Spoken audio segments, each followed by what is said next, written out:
last week, I was in Alameda to perform at the open mic night at the Fireside Lounge, and I really love that venue. It's really got this cozy feel to it. You meet a lot of really interesting people there. What I did, though, I remember seeing a rapper there using backing tracks, or a few people using backing tracks. So I decided, okay, I'm just going to have the instrumental version of my new single, Satanic Rite to Dracula, and perform there. And I think one thing that I realized or wasn't prepared for is just how winded I felt after that. You know, just doing one song. I mean, we had a maximum of 2 songs, but I don't want to. Yeah, a time limit. So okay, just play the first song. That's fine. And I incorporated some of my dancing, just like the old days.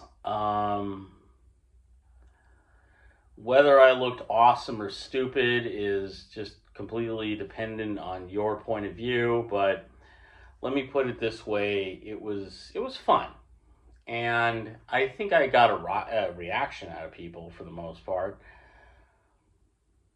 Thing is, I do have a video of it. I'm not sure I want to post it in its entirety, but toward the beginning, this guy brings his dog to it. And, you know, so in the foreground, you see this woman petting a dog, totally oblivious to me.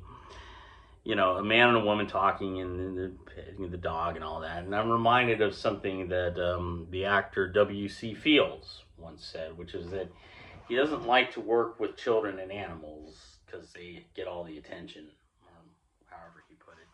I'm sure he put it more colorfully than that, but so there's that. And also yesterday I was in Berkeley on another project, but I decided to take a moment to record a micro video because I just kind of looking at the campus. It's a beautiful campus, and there's some buildings that really kind of fit the motif, if you will. You'll see what I mean. I just posted the latest micro video. And so, you know, again, in the 8th grade, I was voted best dancer, so I'm bringing some of that back. But much to the dismay of the people around me, I'm sure. But, you know, why not? Why not? I just don't expect to see it every time I perform.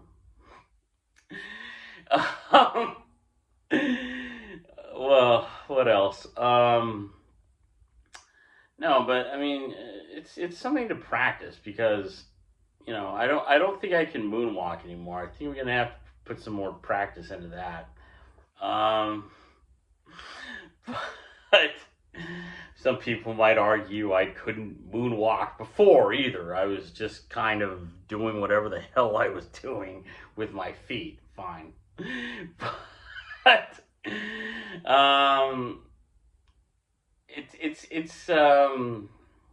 but you know, it just there's things coming out, and this doesn't really involve me. But one thing I wanted to give a shout out to in the Bay Area is there was a science fiction themed bar and grill in San Jose called the 7 Stars, and it was a really fun place. I don't really know what happened, but it closed down at some point. And they're going to reopen in Campbell, so I wish them the best of luck. It's not a music venue.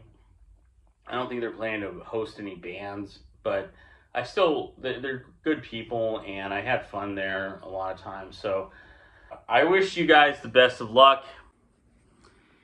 In other news, I was talking to Holly West from Zepparella and the Dead Groove Band about my embarking on this project. And so she said, well, how many gigs is your computer? Or did she say, because you need a certain amount of computer power?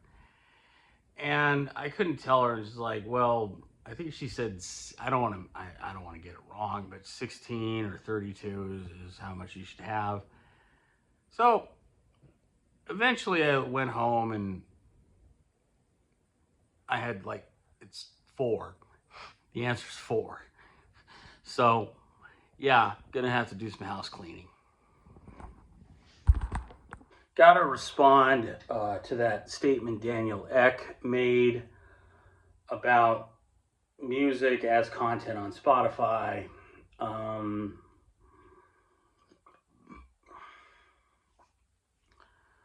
First of all, a lot of people are upset that he referred to music as content when it is. All works of art are or can become Now I can understand why it sounds like a slight, but that's because content has a certain connotation, right? Let's say that you pour your heart and soul into something. Let's say that this is something, or something deep and meaningful to you. Now, just think of a favorite song of yours, or a handful of favorite songs of yours. Well, they may have influenced your life in a lot of ways. They may, that doesn't mean they aren't content, okay? It simply means that they are something that you are, that they are serving you, okay? Same thing with movies. I mean, there can be a movie that had a huge impact on you, and, but if you stream, or even as the content of a DVD, it's content, okay? So that's where I'm going to get on his side. On the other hand, this comment about it costs next to nothing to make. I am making this album as cheaply as I can. I am spending as little money as I can. I didn't use the studio. I've not used any other musicians. I didn't buy any new instruments. I think I bought a couple of packs of guitar strings, and yet it's still costing money and time, but more importantly, money. Okay, I still had to subscribe to a mastering service. I don't know if I should have admitted that, but that's how I'm doing it.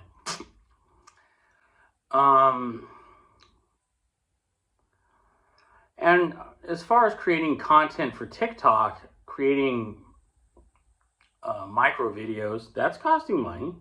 And for no other reason, because I got to drive places and put gas in it. So yeah, Mr. Ek, it does cost money. Usually it costs money.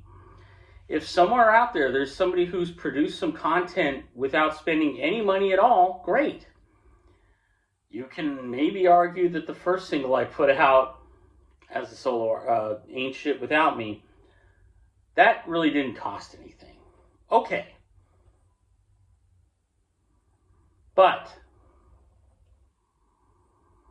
so much does. When my band, my little band Battle Mace, the Ungrateful Dead to Me's, and we put out an album, a single, and an EP.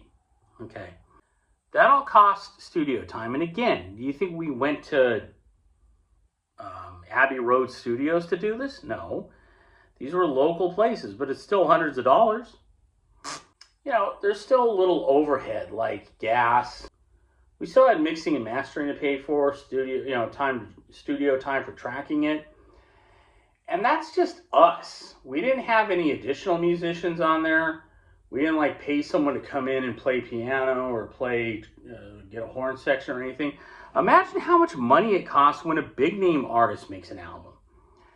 And they are recording at the Record Plant or Abbey Road Studios or wherever it may be. And they have to pay. Oh yeah, and for the EP and the album, Dave paid an artist to do the cover. But imagine how much it costs when you're in the middle, though. When you're in the middle and you're really trying to break it, you're really trying to make and break, okay? You're a band that plays as often as physically possible. You're in your 20s, and everybody knows you on your local scene. Nobody knows you outside of it, okay? All of a sudden, you have to record an album. And yeah, I know what you might be thinking. Well, what if they're signed? They have to record an album? Are they signed? Yeah, maybe they are. That means that the record company loans them money, okay? Record companies don't just give you money, they loan you money. It's a lot more complicated and a lot less innocent than I'm making it sound, but at the bare minimum, they loan you money, they expect to get it back, one way or another. Not to mention promotion. And again, if Spotify wants people to listen to something on Spotify, people need to hear about it. And let's suppose, okay, well, somebody in a band like that is going to go out and make a music video. It could cost hundreds of dollars. It could cost thousands of dollars. Again, I'm not talking about myself, and I'm not talking about anything I did with Battle Maze. I'm talking about just a typical band who's not Metallica, but also is expecting to get somewhere. There's several tiers in the music industry, in whatever genre, okay? And I don't know, maybe if you're a rapper and you're sampling a lot of stuff, maybe you're going to have to pay copyright fees on that, or however the hell it works. Or if you're in a band and you want to do a cover song, that's going to cost royalties. How exactly you go about it, you tell me, but Mr. X should know these things. So, and I don't fault him for calling it content, but I think that I see the complaint is that it makes it sound like that's all it is just, oh yeah, it's something that we host, it's a digital file, rather than an artistic statement or an outpouring of emotion or, maybe a political statement to some. Maybe you listened to a song on Spotify and it made you realize how wonderful life was. And his statement seemed to maybe disrespect that. I can see that. But I think that his contention that it costs nothing to produce that's, to me, a slap in the face, least of all to myself. Least of all to myself. And it's not about the sheer dollar amount, because if you two go into the studio tomorrow and record, and embark on the 3 months of recording or however long it takes them, it'll cost a lot of money to be sure, but probably nothing they can't swing. It's really the guys somewhere in the middle who are putting so much money and so much effort into it that they don't have. And they might be shooting themselves in the foot over, because, you could have gotten a job at, they were willing to give you this job as a manager at such and such, but you turned it down so you can go on your little rock tour, and nobody came to see you. Or you went to record that album and nobody bought it. And part of the reason nobody is going to buy it might just be that they can just stream it.